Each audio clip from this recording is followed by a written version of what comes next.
Now let's discuss the Surangama Sutra. Muni Buddha said, "You have said the interplay of the four elements results in all the transformations in the world. Ananda, if the nature of those elements were not one of interplay, they would not be able to interact with one another, just as the nature of space does not interact with forms. If the nature of the elements were one of interplay, it would be the same as change and transformation. There is a continuous process of ending and beginning, a ceaseless cycle of birth and death, of dying and being born, of being born and dying again, like a flaming wheel that turns without rest. Ananda, it is like water becoming ice and ice melting into water. Ananda, you know, and you said it yourself, that the aggregates of the four elements, and the four elements are the earth, water, fire, and wind. In human, there is an aggregate of the four elements. Earth, bones, and muscles, and flesh belong to the earth element. Blood is water. The liquid and fluid in the body belongs to the water element, and body temperature belongs to the fire element, and wind, that's the air you breathe in, and the chi inside your body. So the blood, the temperature, and earth, when you aggregate them, it would become a human. So from the aggregate of the four elements, there would be all kinds of transformations. Actually, we change every day. Every day, a certain number of cells are generated and a certain number of cells die. So it's ever changing at any moment, every day. But you don't feel it. Today is the same as yesterday. But if you expand it, then you would know it is ever changing every day.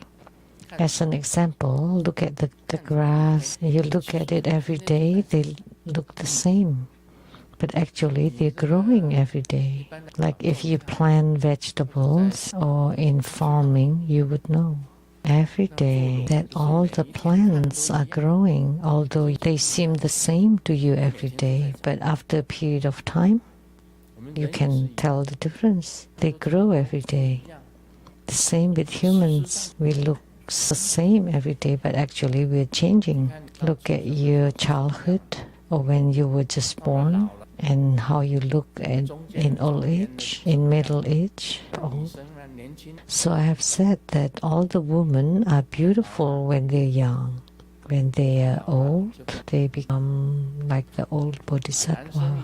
And men think that they are strong and have good figure, but actually they are also ever changing. Look at the athletes after 30s, they have to retire. Whether they play the basketball or baseball, after they reach the 30s, they can't continue.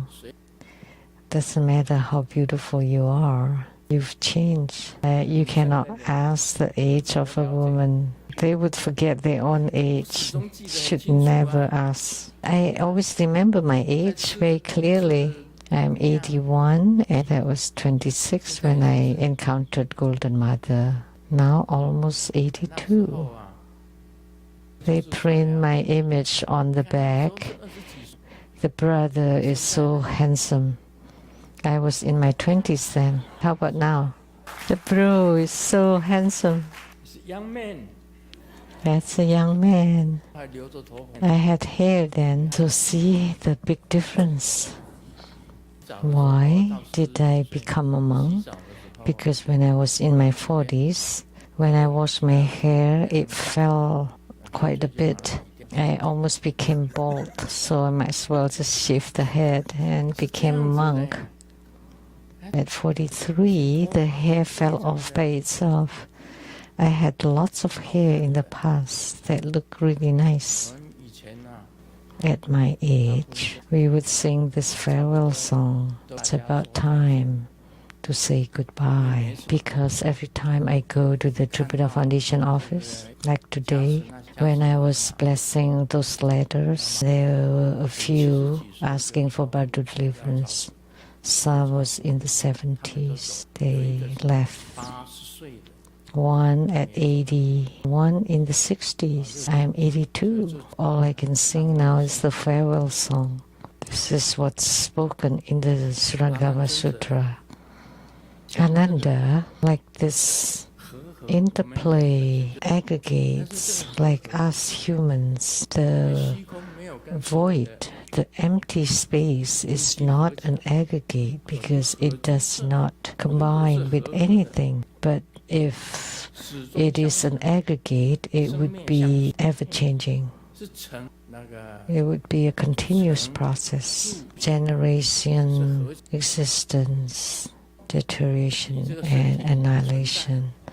So when you're born, that's the generation, and then the existence of the body, then the transformation, which is the changes that's happening every day, and then the disappearance. Continuous process of arising and ending. Ceaseless cycle of birth and death, dying and being born and dying again, like a flaming wheel that turns without rest. That's rebirth cycle, samsara, endless. So Venerable Ananda, this cycle of birth and death is like water that becomes ice. When the ice melts, it's back to water.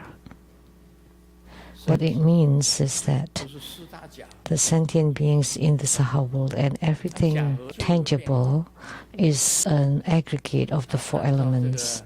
Because it is an aggregate, it would ever change, go through the generation, the existence, and then the transformation, ever changing, and last, dying. Humans in the Saha world are like that. After they die, they are born again. They go through the same process again. This kind of rebirth cycle is like the wheel of fire, just like water becoming ice, ice becoming water again.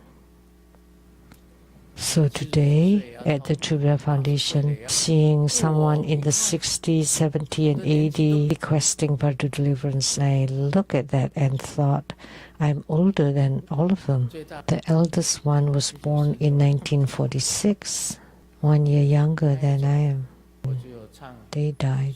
That's why I could only sing the farewell song. After death, nothing is there. Let me talk about myself. Wealth. In the future, I will not be able to bring even a needle.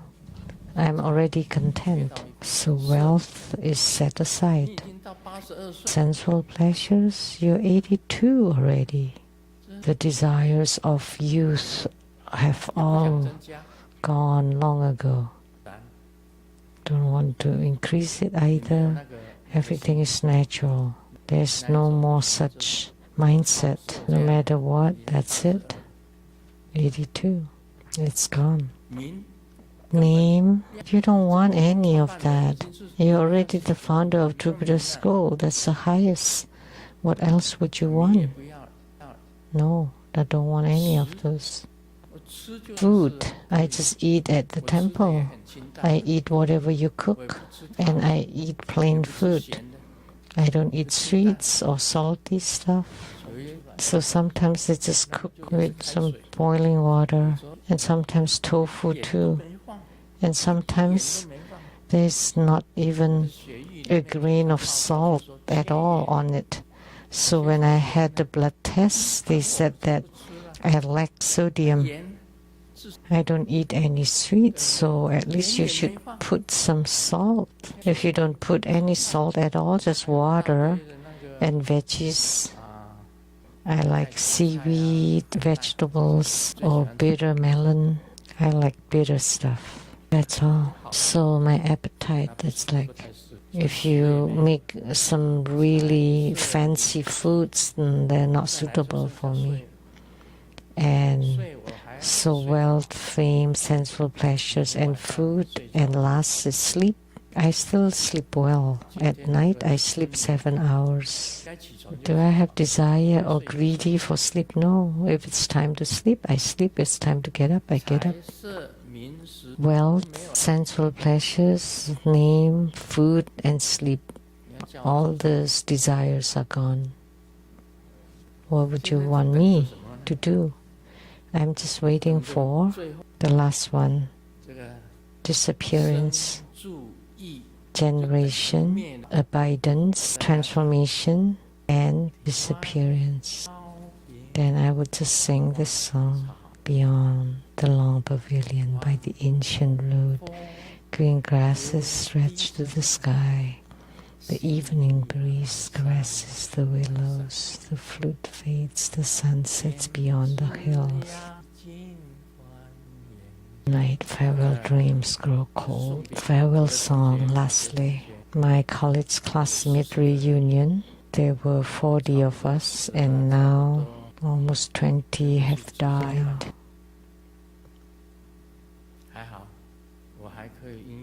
Good thing I can still use my own power to go to the auspicious mountain to see Guru Padmasambhava.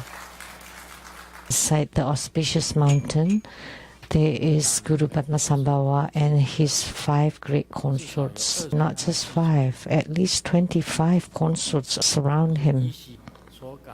Ishichoka, Mandarawa, Sakadevya, Kalasiti, and Tasichitun. At least the 5 great consorts around him, and 25 Vedas, accomplished disciples. So many disciples around him, many Dakas, Dakinis around him in the auspicious copper-colored mountain, Pure Land. I will go there to meet them, holding the marvelous offering to go to all the Pure Lands to make offerings to all Buddhas and Bodhisattvas. The auspicious mountain that I saw, the palaces are made of rubies, embellished by rubies, extremely magnificent and marvelous, very rare, sublime, without birth and death. But the world and the body of the tangibles are very inferior. They have to go through birth and death.